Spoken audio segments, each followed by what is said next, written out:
Friendly News is a game that players compete against each other for rankings by reporting news for each round and increase the rankings of the news to gain more friend scores. And the player with the higher score winning the game. Players can use action cards to change the orders of the news. Of course, not all news is good, and if you report fake news or news with ethical issues, you will be marked as a bad journalist.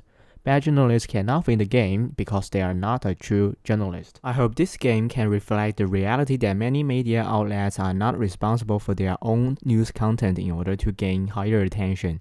And around this problem, I designed this gameplay where different news media compete with each other to get higher scores and suppress their competitors. It encouraged players to think independently about the issues behind this phenomena. To accomplish this, I designed 3 types of cards and 2 types of tokens. All news cards are ranked by comparing the size of the hotspots on the news cards, and the player who report the top 2 highest ranked news are rewarded with a number of friend scores. In the very beginning of the game, the ranking of the news was so complex that in order to complete the process, the player even needed to make a draft to figure out how to rank them.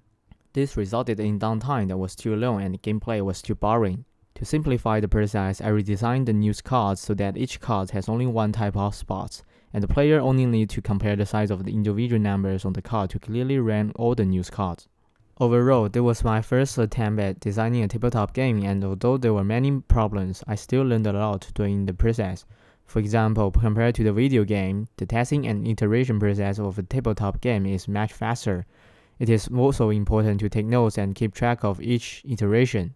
That's all. Thank you for watching.